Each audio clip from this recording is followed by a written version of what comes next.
Here I am, back at Laurel Park. Keith, you thought you got. I just wanted to give you a little bit of a break, but I'm back. How was that break without me? Telling you, Tim and I, it's we're like a match made in heaven. It looks like. That's what I You know? heard. I heard it. It Yeah. just, yeah. I mean, Uh huh. you guys are a great pair. I was very happy to just, I felt like you needed a little bit of a break. It was good. Yeah, Yeah. it was getting a little testy between us. I know we needed that. Sometimes absence makes the heart grow a little fonder. And it certainly So did. yeah, but I'm So, glad you yeah. came back. Well, You came to your senses. It took me a couple days, but Mhm. I found my way back to the Laurel Lawn, which we are on the Laurel Lawn today.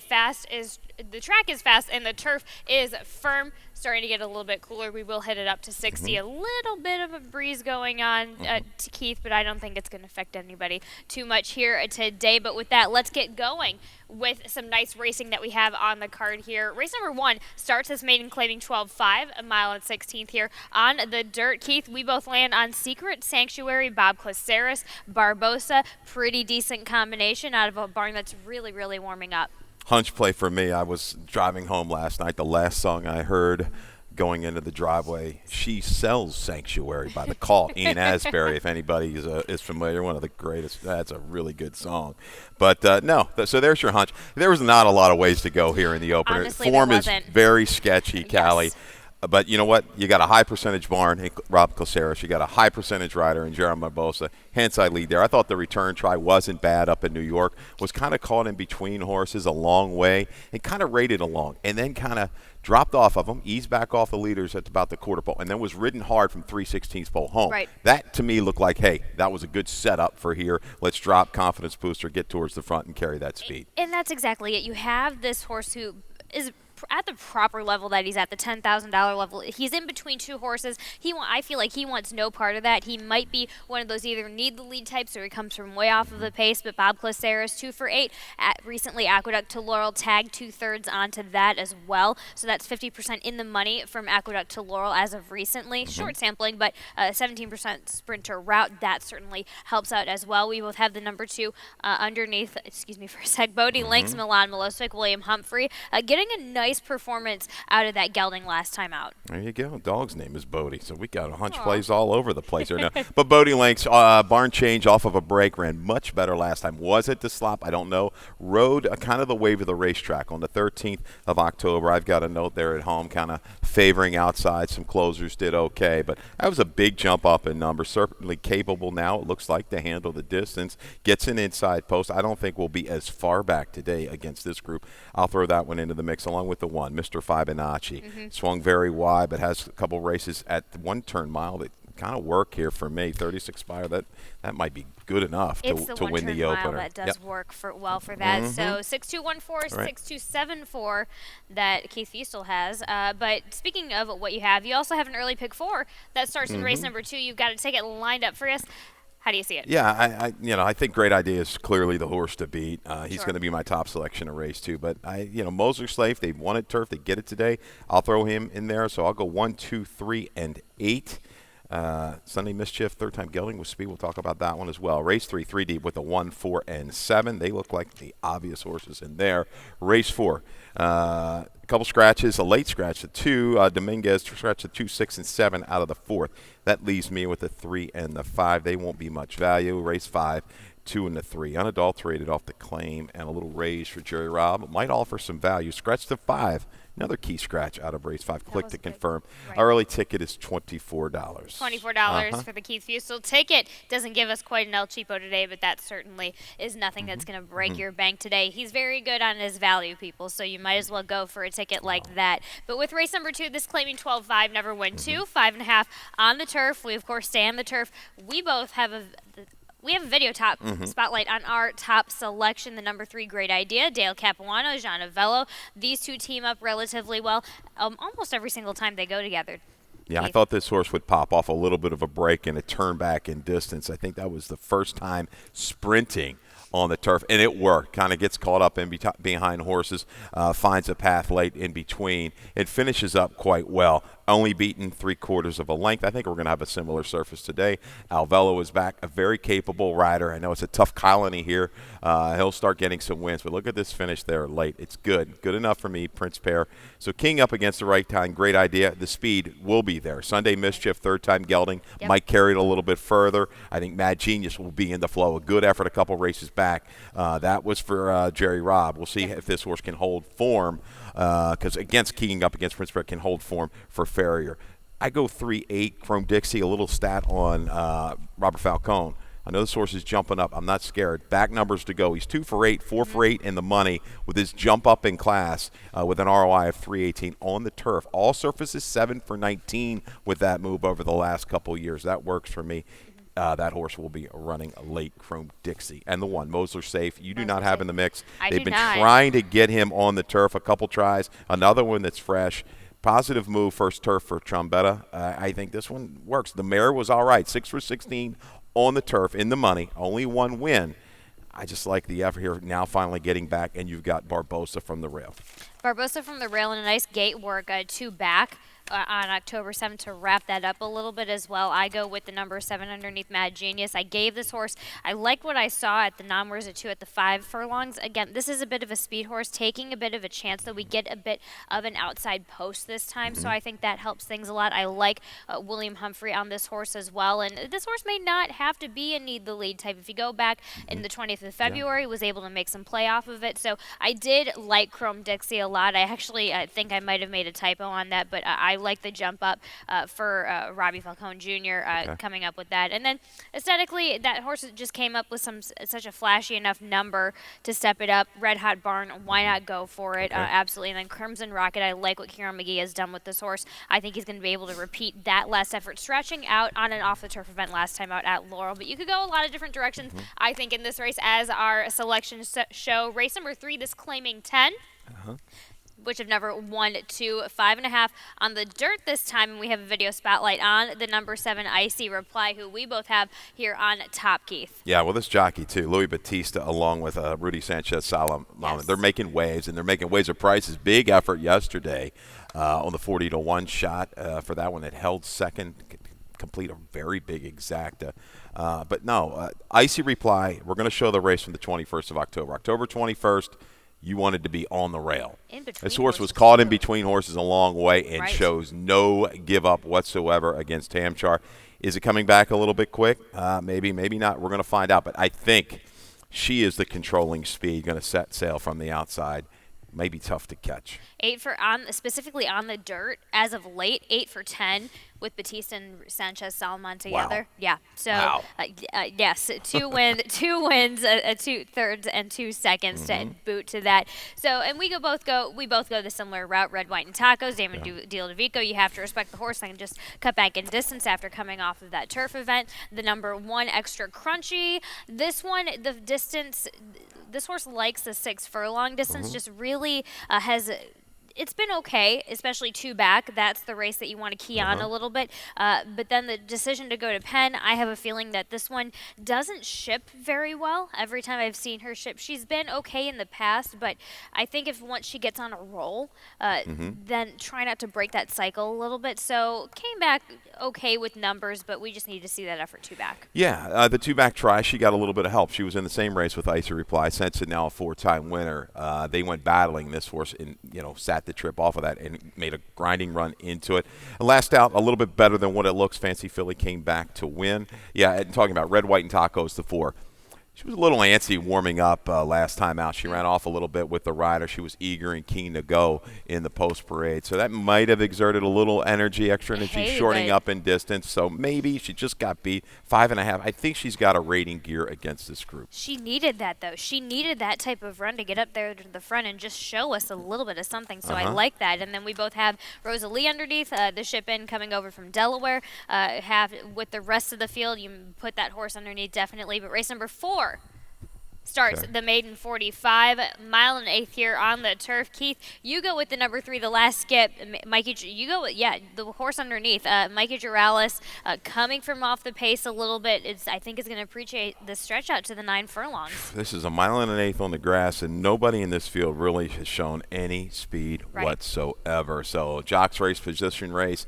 Another high percentage jock, Barbosa. He likes to be aggressive, puts horses in places to win early and often. Mike Juralis, strong, year in and year out, a high percentage off the claim. So the last sip, I've chased this guy a lot. Let's hope today's today. He can kind of grind it out from the top of the stretch home. Bunker Hill set a good trip after some early adversity. Inside out trip and rallied into it. Probably run against a little bit better. He appears to me to be the one to beat. He is the one to beat, so that's why I have him on top. As you said, been chasing the last skip for a little bit myself, so that's where I'm like, you know what, let's just go with the obvious choice here. We both have the 9 and the 1 underneath real well. Sean McDermott, I like that you see what I'm seeing, because when Sean McDermott takes some of these horses that have been a lot of scratches. This horse has had 1, 2, 3, 4, 5, 6 scratches Wow. in the last starts. That's why this horse has been going well. He just keeps getting scratched or otherwise other things happen. But I like, this is a jump trainer that takes these horses to Pimlico, gets a good bottom on them. You have Sean McDermott 20% first after the layoff, 22% overall on a turf route. Got to go with it, especially with William Humphrey riding well on top. And then the number 1 Spiritual Ghost, Rick Buckley. I have to respect the horse. Not sure if I quite trust him at this distance or quite frankly at this level, but again, against to the rest of the field, horse is respectable enough to put the horse underneath. I think the mile and an eighth works. This horse Okay. kind of was closing steadily at the mile last time out. That winner came back to run a 72. So, yeah, I think certainly can kind of make a steady progression into it. Might win it. This is a wide open race. The flow is going to be very interesting. Who Right. wants to get that position by the time they hit maybe the 3/8 hole, and it'll be a sprint home from there. We'll We're see. gonna We'll see who's best. We'll see. In that field. We're going to see a horse who's going to be sent to the lead for the first time and see what happens. Exactly. That's Yeah, that's there's going to exactly be an what's gonna happen in unfamiliar this field. territory, Yes, right, Callie? that's exactly. They're gonna. A trainer's going to tell one of these jocks, "Hey, try and gun for the lead. Let's just see what happens." I don't know which horse that is, but that's how I see this race unfolding. And especially when when in fields like this, when nobody shows speed, sometimes a couple of them really go. So again, that's going to be a fun race to watch. A lot of options in that race as well. But race number 5 starts the Rainbow Pick 6. We've got a carryover from so far. Wow, look at that. A nice $14,000 carryover, and that will be certainly climbing by the time we get to race number 5 when that does start. I've got a ticket lined up for you guys, and this is how. So I go away with the obvious Glow City on top. I know you have him in your early pick 4. I remember as well. So you also go for unadulterated. I'm giving the Jerry Robb. I have to see a lot of improvement. I'm just giving Jerry Robb's horse a beat. But race number 6, 8, and 9. A lot of options in those races. Race number 6 is a start optional 12-5 on the turf. A couple of significant drop downs that are quite interesting. Race number 7, I go double in that with the maiden 20. But race number 8, maiden special weight, 5.5 on the turf. Plenty of play in that race as well. And race number 9 is our feature allowance race of 5.5 on the dirt, and that could be taken a couple of different ways. That's quite a speedy race that you have there. But that's a total ticket of $51.20. Now let's get back to race number 5 on our picks in this claiming 40, which have never won 3 a mile here on the dirt, the 1-turn mile extended wire here over at Laurel. Like you said, Keith, big scratch in the number 5. Click to confirm. Big scratch. So you go with the number 3 unadulterated. You take a stab at the Jerry Robb horse, and I like that. I like it. I do like it. It's a little bit of a reach. She's beaten the top choice before, albeit as you're going on a little bit of the way back, and that was in debut over this racetrack at the 1-turn mile. I just think, it was a suspicious drop to me, but they raced in. It's a barn that I know can turn horses around and turn them around quickly. We're going to raise up to 40. He hasn't done this move a whole lot the last couple of years. 2 for 11, 5 for 11 with this type of move, claim and jump up 50%. But unadulterated, maybe an aggressive ride from the X-Man will get this horse in position early and carry her speed. Glow City has paired up very good races back to back. She doesn't need the lead. We'll see. Maybe they'll kind of kind of take a look, peek outside, and see what Unadulterated does early. Sure. Maybe Angel Cruz will draft back just a little bit and try to make that punch by the time they turn for home. Absolutely, and the horse had trouble last time out as well. So on the off going as well. So a couple of different factors that you could pick apart to put Unadulterated up there further, like you do. But with Close City, consistent. Not this horse isn't quite as consistent as we're selling this horse to be, the number 2. But I will say that last race it was a bit of an up jump. Hopefully this horse doesn't bounce from that effort. But I don't see this horse bouncing. The last time this horse really bounced was when this horse went from the Caesar's Wish to the first try in a while on the turf, and then this horse ever since then this horse has been slowly but steadily climbing back up into that better option. Then you just get the drop down. I think is the best help for Close City. She looks like, I think she's the horse to beat. I've got her lined at 5-2. Now you've got the scratch of the other Rudy horse. Looking at the flow of the race, I don't think it's going to be terribly demanding unless X-Man just tries to get super aggressive and runs off at a really quick pace. So she looks like the stayer in the group. Should sit a trip from on or just off the pace. Peachy Weechy had an uncomfortable trip last time. Caught in between horses. We're going to get a Rojo today. I think you'll see her take a little bit further back, try to rate in the clear off the pace and close into it because she's okay at this distance. The raw talent is there with this filly. She just has been. Sometimes she just is one of those that needs the trip a little bit. So that's I'm not quite trusting of that. After these hard tries, you can give her an excuse in the Charlestown Oaks. That wasn't her track, and as you said, bit of an uncomfortable go last time out. But watching that filly, she was uncomfortable in the setup, and I felt she needed a race. I feel like she's going to need another couple before we get back up there, and then we both have the one underneath as well. But let's go ahead and kick on to race number 6. This also starts the late pick 5, and we have a carryover with that one as well. That's a nice carryover of 6,000 and just over 6,000, and that certainly is going to be climbing again once that starts in race number 6. But Keith, we both land on the number 7 Translate. We've got a video on Translate, this Robbie Falcone ship-in. This one is jumping up a little bit in this starter option, or not really, but bit of a lateral move in the starter optional 12.5.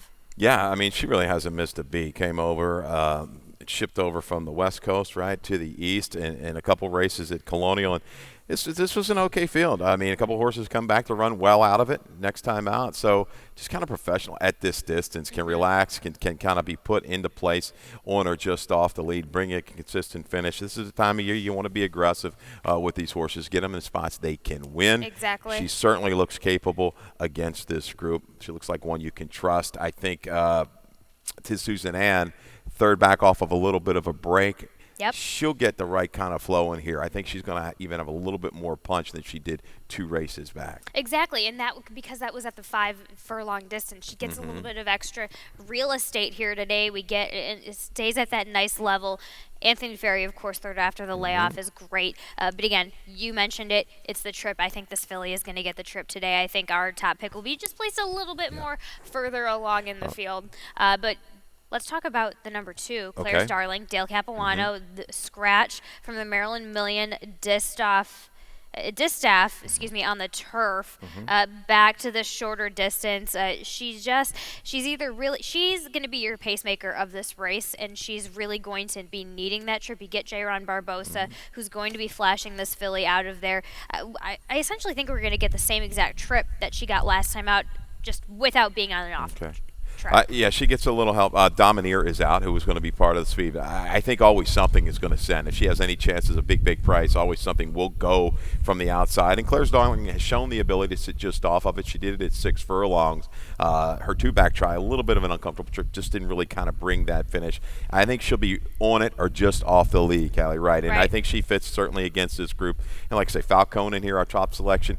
He's live with these horses when they come in here. I'm not super familiar with him, but he's 30% over the last 90 days. He's just steady looking at those stats. So they mean business. Attack mode here. The 3, I think, is still going to hold a little value. I've got lined at 8-1. Maybe you get 6. And Bath and Tennis, don't leave out of your exactas and tries. All she does is give effort. She she's a does. tough old vet, and she likes this course. She'll be fine with Hermanos today. I was wrestling between the 9 and the 6, so I added the 6. Grand Skylark, Susan Cooney season. Why not dropping down from that state bred allowance effort at Laurel? So I think coming down to this more comfortable level might help her a little bit. William Humphrey, I think, is not going to help either. Rob Falcone. Let's talk about the fact that he's a young trainer up in New York. This horse fits better in the Mid-Atlantic rather than at these New York levels. So possibly just dropping this one. This one just is for sale. But again, putting these horses in the right spot is something that he's doing very well, and that's working out very, very well for him. But before we get on to race number 7, let's take a quick commercial, and we will be right back to talk about the rest of the card.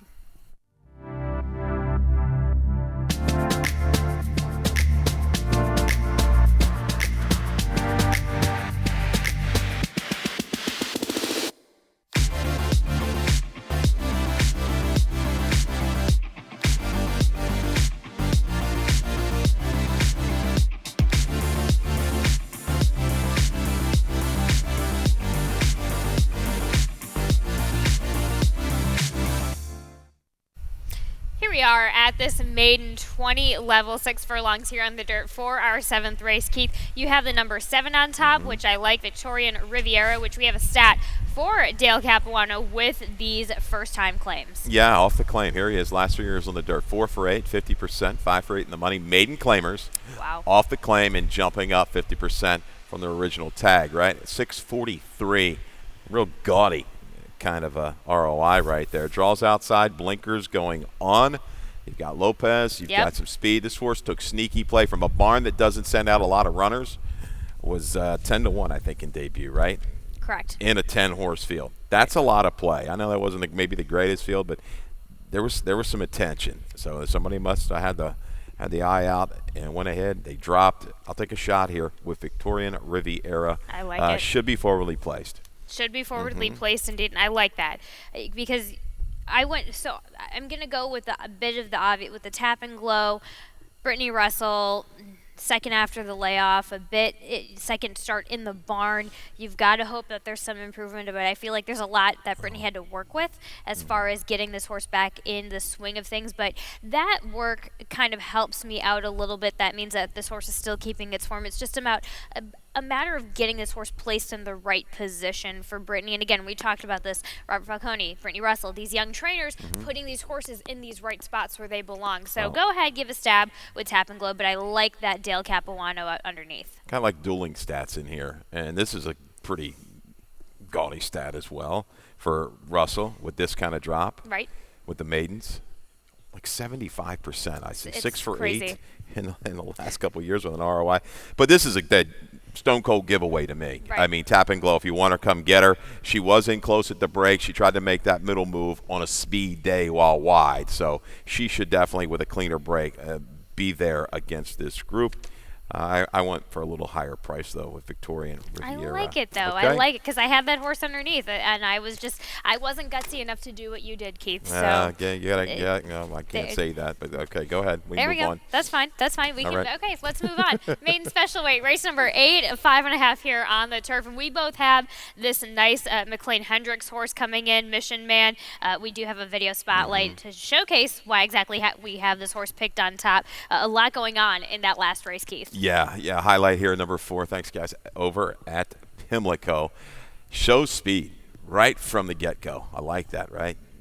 Well prepped, ready to go, speed in between horses, and then whoop, we're going to take back a little bit. This horse is going to kind of give up some ground into the turn and around the turn right there. I don't know if the horse was kind of put in a little bit tight. I didn't check that head on again. That's what happened. Callie, you did? Okay. Yes. And it was the right decision. Yep, shifts back out.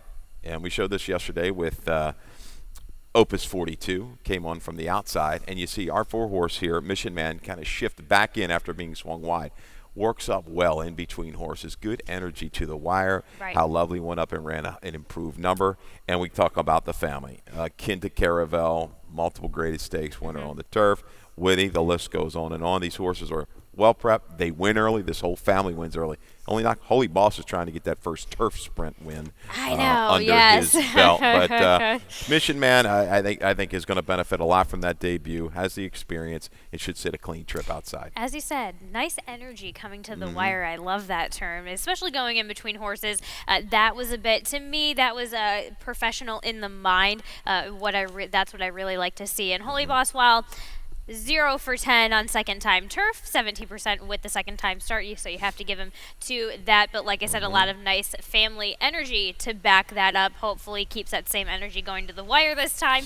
But let's go ahead to, I just was so high on the horse I went to go to the next race. But let's talk about some other horses in this race, because it is an interesting race. Absolutely. You go with the number 2 the number 3 underneath. That would be reeled in for Dale Capuano, coming off of an off-the-turf event.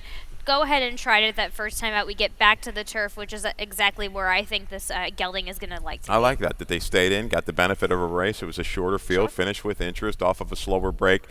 This horse is a fool to Hello Gracie, so I know is capable of sprinting on the turf. So I'll use reeled in. I think benefits certainly from that debut. Breaks a little bit better. Should be within range and ready to rally into it. Barzini's another one by Outwork, a 13% turf sprint sire. Half-brother topped it close to a 70 on the turf. Played both starts. Should be tactically placed. Rock Chalk, another one.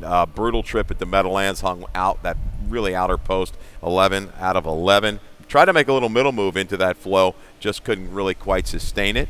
Should do it today, and I think, with Lynch rallying into it. Yeah, I think Lynch is going to rally into that grade. I go with the Arnaud Delacour horse underneath, just because the horse isn't bred for turf, but somehow, even with some of these horses that aren't quite bred for the turf, Delacour's still pulling weight at first time on the turf. 8 for 27. You add 4 seconds and 3/3 into that. That's 30% first on the turf winning. And the quick math, 15 for 20, at least 15 for 27.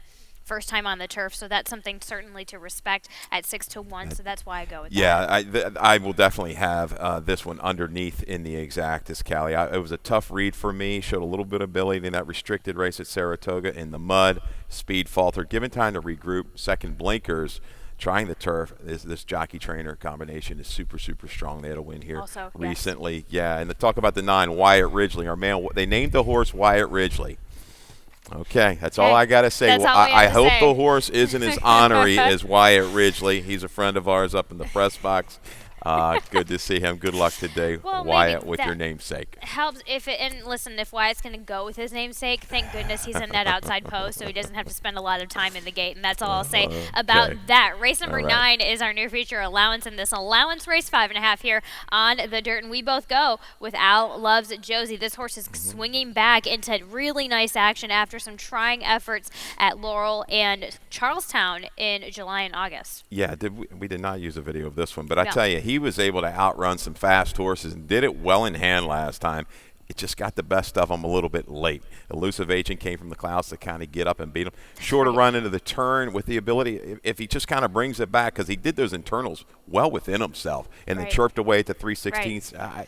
The form's there, improving numbers. I think he can hold on today. He's going to need that clean, sharp break, secure the inside, and take it from there. I'm going to use price horses underneath. Love it. 7 on the Rocks, who's a horse that kind of ran well at this distance. A few races back, you go 4 races back on the page. Had to work through traffic and got it done with something left in the tank. And Hemp, they stay with Hemp. They keep protecting Hemp. He's shown ability off that big break against the grain, moves outside to inside, is another one should save ground and rally into this flow, because you're going to have some horses chasing, having to do a lot of work to try to keep pace with Al Loves Josie. Hence, I'm going to go for some horses to kind of make that from that 3rd level to rally into it. Right. So then that brings me to, I go with 7 on the Rocks as well. I add in that was a typo. The 6 underneath was definitely a typo. But I go with that was the number 6, Dr. Rusty Raymond. I meant to have the number 9. So I go 5, 10, 4, 9. Damon, if you could redo that for me, thank you. But Rominsky, who I have underneath, Claudio Gonzalez. The horse is a consistent. I just have to keep. Gets an outside post, gets a little bit help. Last time we saw him at the outside post, had a pretty decent run. Yes, that was at a claiming 16. We're jumping up to an allowance. But when he jumped up, these horses are holding really, really nice form from Mama to Laurel. So I'm just kind of seeing how far that train can go as far as these second and third starts after that. Burke's Jamie Ness, outside speed. It's going to be a tough go against Olive Josie, but why not give this horse a chance? He had a bit of trouble last time out, so 5-1, why not? Again, that's another race where I went wide. You could go whichever way you want to on that. But let's go ahead to our finale, the race number 10, maiden claiming 20, 5.5 here on the turf. A video. We'll get to that video in a sec because we need to talk about the number 5 Silver Sea, which you do go with Delacora on top on this one, coming off of a decent effort at that maiden claiming 30. Gets a little bit of cuts back in distance, and I think that might be the biggest thing for me with this guy. Yeah, she's got. It looks like she might have enough positional speed to stay within range and then bring that finish. You talk about Nibbles came back to win out of there, tried to make a move into it, and a little tight, but wasn't finishing super great, So it's Like going to have to be a well-timed ride at the 5.5. So I don't know if she had a kind of a relaxed flow, made a move into it, but sometimes these horses at a mile they turn back, they kind of chase a little bit and flatten. So I'm a little concerned, but I'm going to play the percentages with the jock trainer and everything like that. I think she should rally into it fairly strong against this particular group. Seems to whisper. We'll show the video. Can we show that? I guess August 20th, the Lone Turf Try in Maryland, right? You've got a Saratoga Try and a Belmont and Aqueduct Try, but this was the best effort yet. Stalked the pace 3 to 4 wide. Was able to kind of move up and get a short lead, and this wasn't a bad field for 30. Here we go. We're going to show this turning around the turn. The familiar silks, as we like to say, right, of Country Life Farm, and just a steady progression to In Your Cups. He ran big at a big price that day. Gets up here, gets the lead, responds to pressure, just gets run down late. I think she's back in the right spot. Might have been a tougher ask down inside against a big field in New York last time out. This will be a little bit easier for her. That's the biggest thing if you go off of those two events, both not only just New York, but she was on the inside both efforts. She gets an outside post. She was as you can see, she went wide last time out that we're watching right now. So a couple of different factors that add to her really setting her up for success in this one today. Mike Trombetta 2 for 9 at Aqueduct to Laurel, two wins in 6 seconds from Aqueduct to Laurel. So that also influenced my placing underneath as well. But you go with the number 9 as well with Princess Palmer, Hassan Amari. That horse really cut back in distance is the biggest thing with that one. We both have the number 4 Ashara for Sir Ray. This is a first time off the claim for Sir Ray, and so we'll see if that form stacks up a bit. But 5-10-9-4 for Keith Fusel, 5-10-6-4 for me. I included Mashua because I do get on the filly. I think she's going to really benefit from being back. I think she needed to go. She's training she's very happy. So I think we're going to get to see. I've seen a difference between that in her personality and from the 16th of September to now. So again, and you also have Dale short sampling, 2 for 7, second time on the turf, back that up with 2 seconds and 1 win. So consistent enough as of late, barn trend. She wouldn't be a surprise. Another one that will be in the exacta boxes when I key around. You're right. You're looking at the race from a speed standpoint and a flow. Ashara's shown it in the past. Princess Palmer a little bit, but you're right. I think she's going to be aggressively ridden to get up there, get position, and should stay a little bit better second time off the claim. And second time off of the claim. And that's it for our race talk here on the morning show. Let's just bring up a couple points on the lightning round in just a second.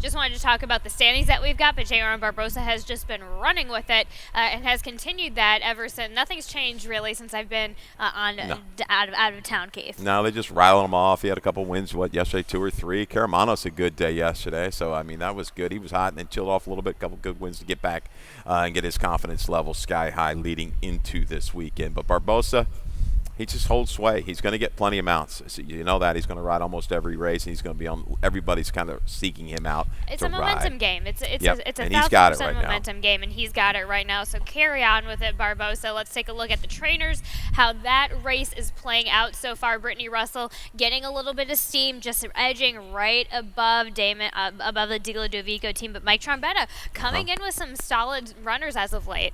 Yeah, no doubt about it. The quality's always there in that Russell stable. Damon, they're in the mix. Numbers are going up. He's got a lot of stalls. He's got a lot of horses right now. Owners are now, kind of figuring out and moving. That's the good thing. Sometimes you get these trainers. Kieran was like that. That kind of laid in the weeds or winning good percentages, and people, they want to be around winners, right? We want to be surrounded about winners. As we said, so momentum. it's good to see some of those kind of, underdogs, whatever you want to call them, that were kind of just laying there a little bit. And they're getting the attention now. So everybody on that board certainly very capable. Kieran McGee, I'm sure he's going to pick up. Claudio Barnes going to pick up. It's going to be a tighter trainers race when it's all said and done, I believe. We've got a while before any of these races are meet races are done and dusted with. But again, as you mentioned, quite a race digging into that. But let's talk. I just wanted to recently talk about somebody who, in this community and in the Mid-Atlantic, specifically Maryland community, that has been so beneficial, and that's Fran Burns. And she's been actively involved in fan education about racing and thoroughbred aftercare. She's just a titan in that, and she's assisted with fundraising programs, sponsorships, promotion for the Mid-Atlantic Horse Rescue. She works for Canter for a Cause every year. I'll see her tomorrow. But in addition to that, she also serves as the head tour guide for the Sunrise Tours during Preakness and at the Timonium Maryland State Fair.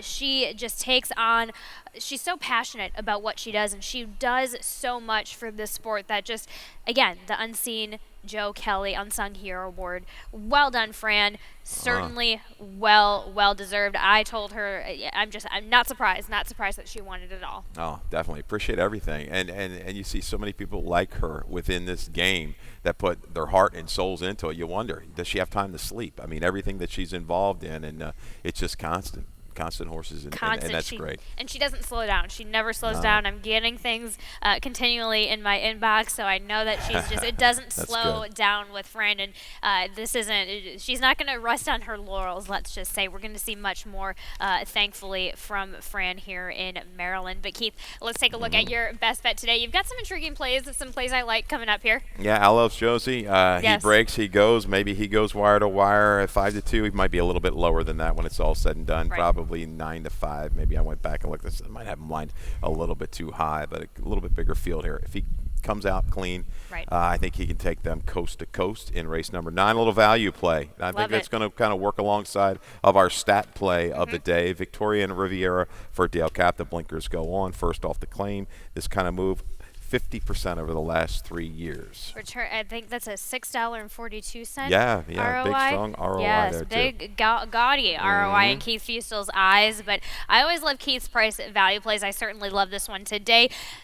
Feel free, get on that wagon, keep going with it. Keith Fustel delivers, and with that, we will be seeing you in race number 1 in about 21 minutes. All right, good luck, everybody.